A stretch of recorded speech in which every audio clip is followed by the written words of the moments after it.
আল্লাহ পাক রব্বুল আলামিন পবিত্র কোরআনুল কারীমের মধ্যে বলে দিলেন, ওয়ামা আরসালনাকা ইল্লা রাহমাতাল লিল আলামিন।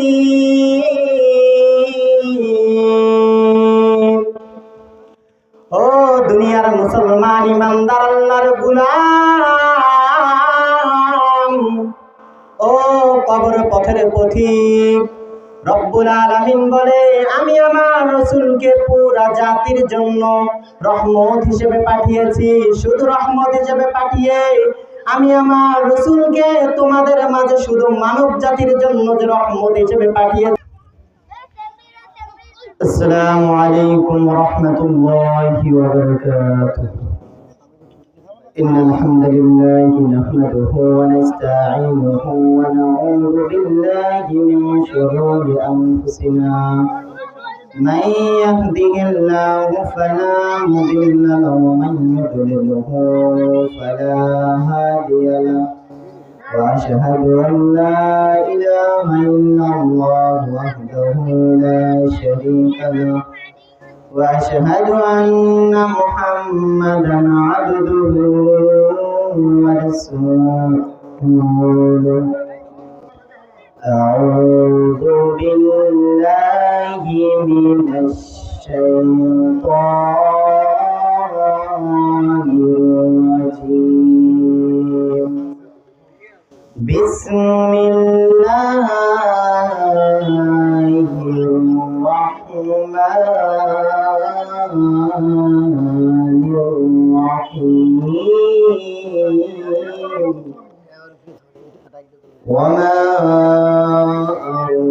أرسلناك إلا رحمة للعالمين.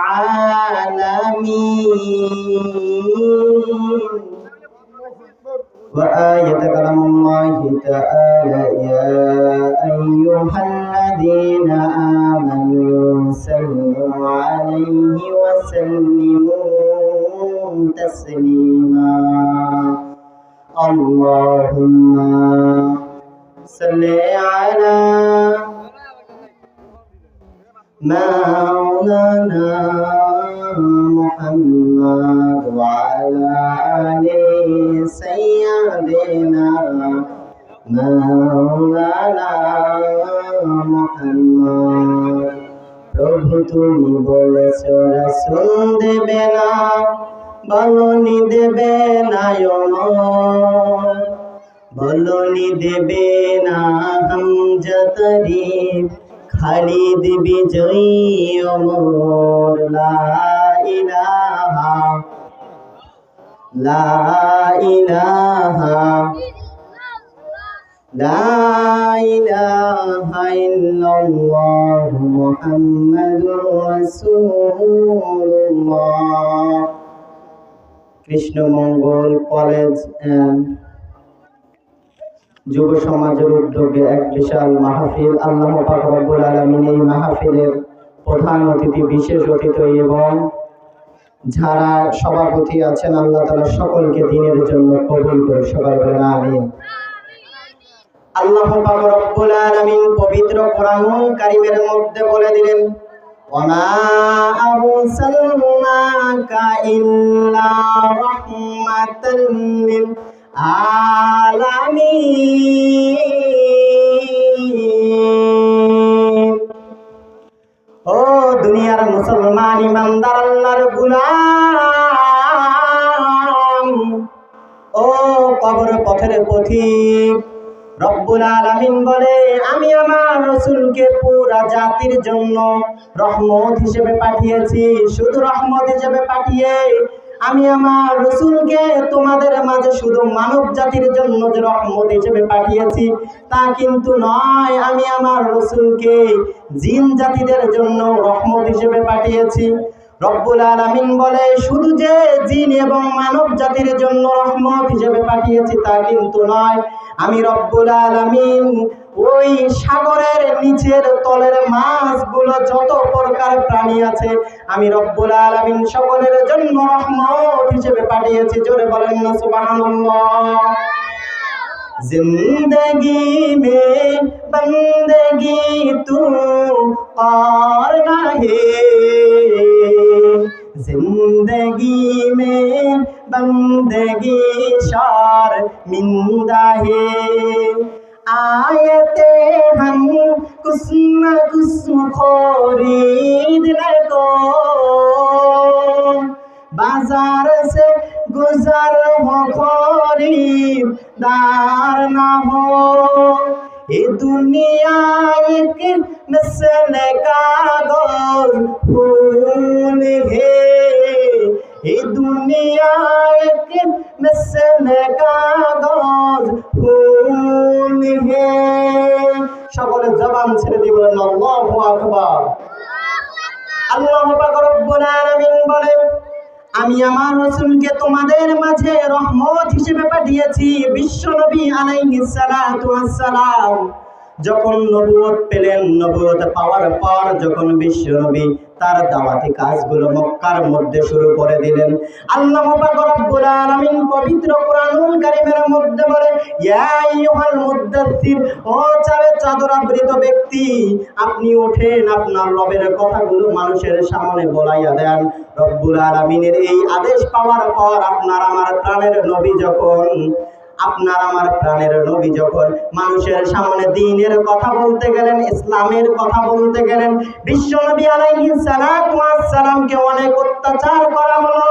বিশ্ব নবী যখন তায়েফের ময়দানের মধ্যে গেলেন, তায়েফবাসীরা বিশ্ব নবীকে চোক্কা মারা পাথর দিয়ে আঘাত করেছিল। এই তায়েফবাসী কিন্তু আপনার আমার নবীকে চিনতে পারে নাই। ও দুনিয়ার মুসলমান ইমানদার আল্লাহর গোলাম, আমার রাসূল ছিলেন সাদিক, আমার রাসূল ছিলেন আলামিন, আমার রাসূল ছিলেন বিশ্বাসী। এই ভালোবাসার কারণে বিশ্ব নবী যখন দ্বীনের দাওয়াত দেয় আর কাফের মুশরিকেরা যখন বিশ্ব নবীকে আঘাত করে, আজকে ঠিক বাংলার জমিনের মধ্যে যারাই কোরআনের কথা বলে তাদের উপরে হামলা মামলা দিয়ে দাবিয়ে রাখা হয়। চিল্লাইয়া বলেন ঠিক না বেঠিক? বরং রব্বুল আলামিন বলে, ওয়ানুনাজ্জিলু মিনাল কুরআনি মা হুয়া শিফা। তোমরা মনে রেখো, যদি তোমরা এই কোরআনটাকে সুন্দরভাবে ধরে রাখতে পারো, তাহলে আমি রব্বুল আলামিন তোমাদেরকে পুরো দুনিয়ার জন্য নয়, এই কোরআনটা যদি আপনি পার্লামেন্টের মধ্যে নিয়ে যান, আপনার ইসলাম, আপনার দিনদারিত্বটাকে সুন্দর করে দেবে আল্লাহ। সকলে বলেন না সুবহানাল্লাহ। আল্লাহ পাক রব্বুল আলামিন বলে, আমি এই কোরআনুল কারীমের মধ্যে সব কিছু দিয়েছি বান্দা, তুমি শুধু তালাশ করো। তুমি শুধু যতই তালাশ করবে, আমি রব্বুল আলামিন এই কোরআন অনুযায়ী যদি তুমি তোমার জীবন চালাতে পারো, তাহলে আমি রব্বুল আলামিন তোমার জীবনটাকে সুন্দরভাবে সাজিয়ে দেব। সকলে জবান ছেড়ে দিয়ে বলেন আল্লাহু আকবার। সমাধান চাও যদি জীবনে মরণে, ফিরে যাও খুঁজে নাও, চোখ রাখো কোরআনে। সমাধান, ও সমাধান, এতো চির আমদান, চির মুক্তির দান, এতো মহাবাণী খোদার কালামে পাক। সমাধান চাও যদি জীবনে মরণে, ফিরে যাও খুঁজে নাও, চোখ রাখো কোরআনে।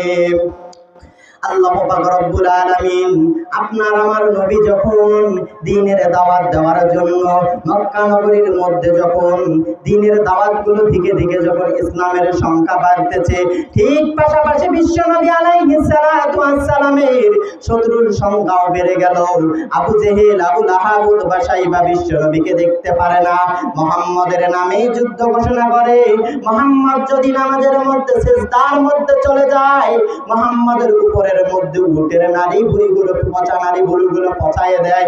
বিশ্ব নবী আলাইহিস সালাতু ওয়াস সালামের আদর্শটা এত সুন্দর ছিলেন, ঠিক মক্কার মধ্যে তখনকার জামানার মধ্যে ধনাঢ্য একজন ব্যবসায়ী ছিলেন, যেই ব্যবসায়ী তখনকার জামানার মধ্যে কাপড়ের ব্যবসা করতেন। তার ছেলের নাম হলো হযরতে আব্দুল উজ্জা রাদিয়াল্লাহু তাআলা আনহু। এই আব্দুল উজ্জা রাদিয়াল্লাহু তাআলা আনহু বিশ্বনবীর আদর্শটাকে এমন ভাবে পছন্দ করলেন, বিশ্বনবী যখনই কোরআন তেলাওয়াত করতেন আব্দুল উজ্জা রাদিয়াল্লাহু তাআলা আনহু সেগুলো কান লাগাই দিয়ে শ্রবণ করতেন। বলে বলেন না সুবহানাল্লাহ। ও দুনিয়ার মুসলমান ইমানদার আল্লাহর গোলাম, কিছুদিনের মধ্যে আপনার আমার প্রাণের নবী ইসলামের প্রথম খলিফা হযরত আবু বকর সিদ্দিককে নিয়ে যখন মক্কা নগরী ছেড়ে যখন মদিনার মধ্যে যখন হিজরতের জন্য চলে গেলেন, এই হিজরতে যাওয়ার সময় আবু বকর সিদ্দিক রাদিয়াল্লাহু তাআলা আনহু লম্বা ইতিহাস আপনাদের সামনে সংক্ষিপ্তভাবে কথা বলার জন্য চেষ্টা করতেছি। আব্দুল উজ্জা রাদিয়াল্লাহু তাআলা আনহু এই মক্কার মধ্যে তালাশ করে দেখে আপনার আমার প্রাণের নবী আর মক্কা নগরীর মধ্যে নাই, কেননা মুহাম্মদ আপনার আমার প্রাণের নবী মদিনার মধ্যে সফরের মধ্যে বের হয়ে গেছেন। সকলে চিল্লায় বলেন না সুবহানাল্লাহ। এই আব্দুল উজ্জা রাদিয়াল্লাহু তাআলা আনহু তখনও পর্যন্ত মুসলমান হয় নাই। কিছুদিনের মধ্যে তার পিতা অন্ধকার কবরের মধ্যে চলে গেলেন। তার চাচা ছিলেন খুব বুদ্ধিমান একজন মানুষ। তার চাচা চিন্তা করলেন, আমার সন্তান আমার ভাতিজা তো বড় হয়ে যাচ্ছে, যদি আমার ভাতিজা যদি এখান থেকে উঠে যদি এসে বলে চাচা আমাকে জমির ভাগ দেন বা আমাকে ব্যবসার শেয়ার দেন, এই কথা চিন্তা করে নানান প্রকার প্রলোভন দেখিয়ে আব্দুল উজ্জা রাদিয়াল্লাহু তাআলা আনহুর মাকে বিবাহ করে ফেললেন। ও দুনিয়ার মুসলমান ইমানদার আল্লাহর গোলাম, কিছুদিনের মধ্যে ছোট্ট সাহাবী হযরত আব্দুল উজ্জা বড় হয়ে গেলেন। তার বিবাহের ব্যবস্থা করে দিলেন। বিবাহের ব্যবস্থা যখন করে দিলেন, আব্দুল উজ্জা রাদিয়াল্লাহু তাআলা আনহু নতুন স্ত্রীকে পেয়েছেন, কিন্তু এই দিকেও মুহাম্মদের আদর্শ ভুলতে পারে নাই। আপনার আমার নবী কেমন নবী ছিলেন, আপনার আমার নবী কেমন মায়াবী নবী ছিলেন, যেই নবীর চেহারার মধ্যে যদি তাকাতো তাহলে রব্বুল আলামিন তাদের জন্য জাহান্নামের আগুনটাকে হারাম করে দিতেন। জোরে বলেন না সুবহানাল্লাহ। আপনার আমার নবী কেমন ছিলেন, মায়াবী নবী। আজও বাংলার জমিনের মধ্যে কত আশেক পাওয়া যায় নবীর নামের জিকিরের মধ্যে, মক্কা মদিনার মধ্যে পড়ে থাকে, কিন্তু ওই তায়েফবাসীরা নবীকে চিনতে পারে নাই। হায় আফসোস বাংলার মুসলমান, আজ যদি তোমরা নবীকে না চেনো তাহলে তোমাদের অবস্থা যে কি হবে। রব্বুল আলামিন সূরাতুল জিলজালের মধ্যে বলে, ইজা যুলজিলাতিল আরদু জিলজালাহা, তোমরা মনে রেখো তোমরা যদি জমিনের মধ্যে অধিক পরিমাণে যদি গুনাহের কাজ করো, আমি রব্বুল আলামিন এই জমিনটাকে কম্পন হিসেবে তুলে দেব। আমি রব্বুল আলামিন এই জমিনের মধ্যে ঘন ঘন ভূমিকম্প দেব। আজ বাংলার জমিনের মধ্যে ভূমিকম্প হয় একমাত্র কারণ হলো আপনার আমার গুনার বদৌলতে। চিল্লায় বলেন ঠিক না বেঠিক? ও মুসলমান আল্লাহর গোলাম, আব্দুল উজ্জা নতুন বিবাহ করেছেন। আস্তে আস্তে চাচার সাথে ব্যবসার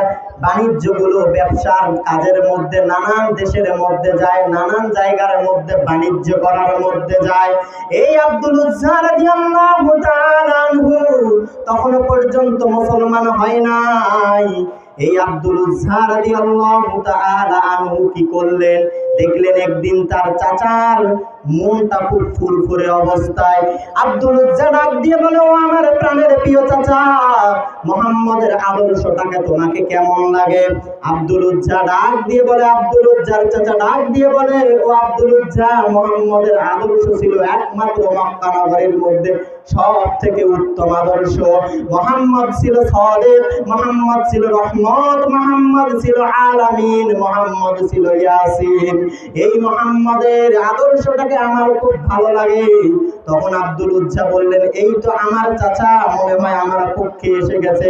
আব্দুল উজ্জা ডাক দিয়ে বলে, ও চাচা, তাহলে চলেন আজকে রাতের মধ্যে আমরা হিজরত করে মক্কা থেকে মদিনার মধ্যে গিয়ে আপনার আমার প্রাণের রাসূলের হাতে হাত রেখে কালেমা গ্রহণ করি। সকলে বলেন না সুবহানাল্লাহ।